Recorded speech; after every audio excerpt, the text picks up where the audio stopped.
जैन विद्यार्थी मित्रांनो, आज दिनांक 23 एप्रिल 2026. आज आपण जे काही महत्त्वाच्या चालू घडामोडी आहेत ज्या की आपल्याला परीक्षेसाठी महत्त्वाच्या आहेत त्याबद्दल आपण काही प्रश्न बघणार आहोत. बघा, आजचा दिवस आपण पुस्तक दिन म्हणून साजरा करतो. पुस्तक दिन म्हणून का साजरा करतो? कारण आजच्या दिवशी विलियम शेक्सपियर यांचा जन्म झालेला आहे. त्यामुळे मित्रांनो 23 एप्रिल हा दिवस आपण जागतिक पुस्तक दिन म्हणून साजरा करतो. बघा मित्रांनो, जर तुम्हाला ही पूर्ण PDF आहे बघा मित्रांनो, यामध्ये तुम्हाला काय मिळणार आहे तर सर्व प्रश्न, त्याचबरोबर तुम्हाला यामध्ये वन लाइनर प्रश्न, त्याचबद्दल अशा पद्धतीने आपण जे पाहणार ते वन लाइनर प्रश्न आहेत मित्रांनो. हे सर्व तुम्हाला आपल्या टेलिग्राम चॅनलवर मोफत मिळत आहे मित्रांनो. जर तुम्ही आतापर्यंत आपल्या टेलिग्राम चॅनलला जर जॉईन नसाल तर जॉईन करून घ्या आणि तिथं आपण दररोजच्या दररोज जे काही चालू घडामोडीच्या PDF आहे तिथं आपण अपलोड करतो. चला तर मित्रांनो, आजचा आपण आपला पहिला प्रश्न पाहूयात.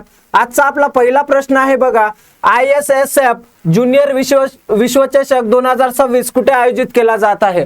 मित्रांनो, हे जे ISSF आहे म्हणजे इंटिग्रेटिंग शूटिंग स्पोर्ट फेडरेशन, ज्याची स्थापना 1907 मध्ये झालेली आहे मित्रांनो.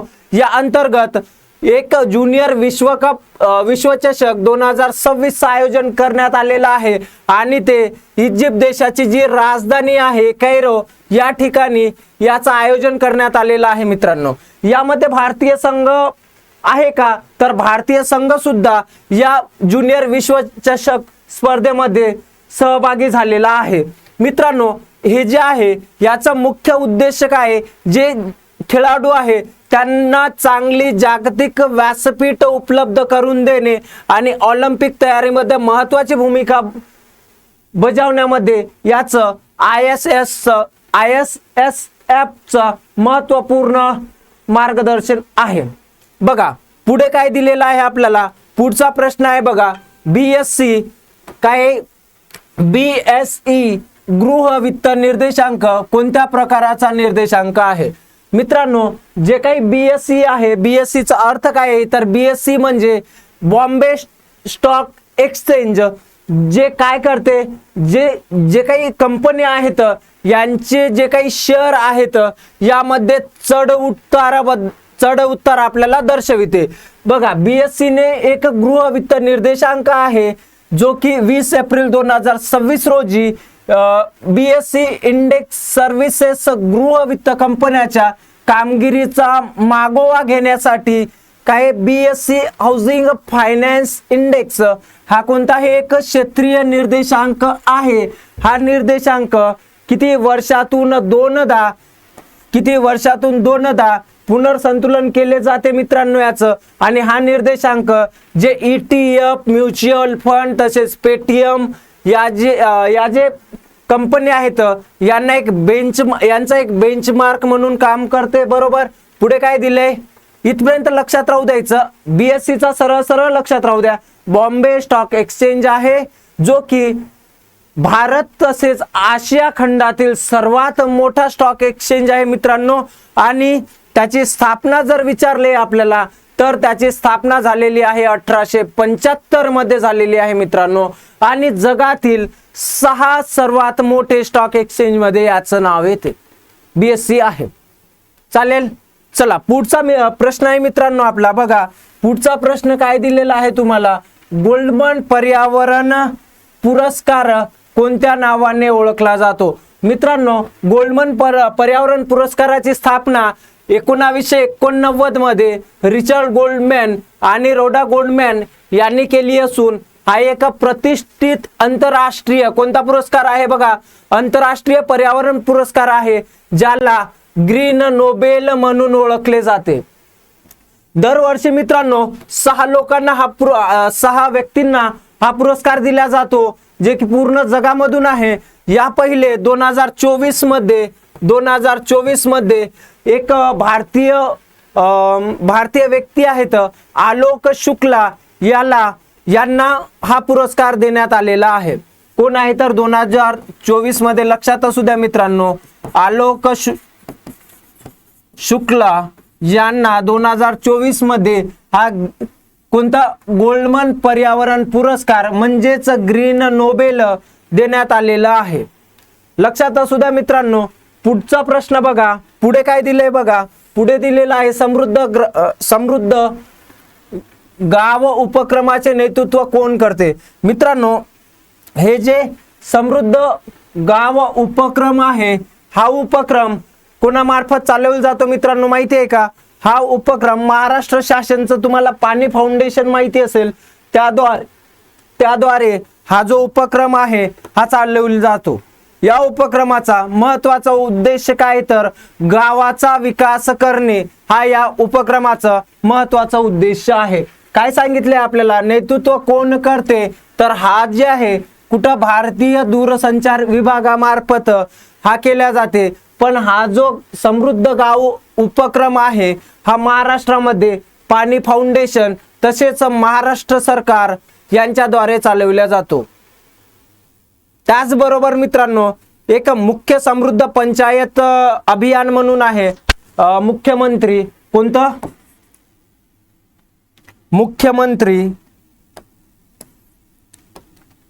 लक्षात असू द्या मित्रांनो, मुख्यमंत्री समृद्ध पंचायत राज अभियानाच्या अंतर्गत हे समृद्ध गाव उपक्रम हे राबवले जाते. पण भारत सरकारचं कोणता, दूरसंचार विभागामार्फत. चला पुढचा आहे मित्रांनो बघा, पुढे दिलेला आहे तुम्हाला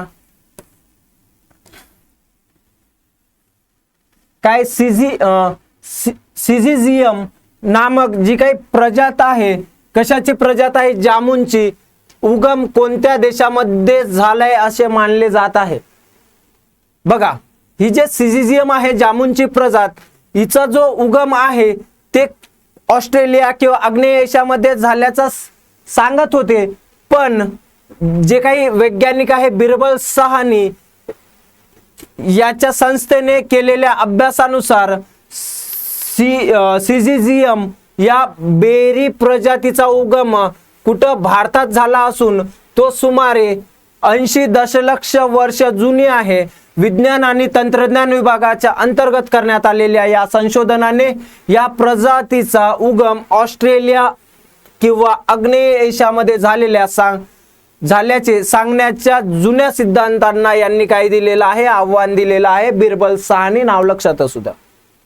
पुढचा प्रश्न बघा मित्रांनो, पुढचा प्रश्न काय, प्रज्ञा उपग्रह प्रतिमा प्रणाली कोणत्या संस्थेने विकसित केलेली आहे.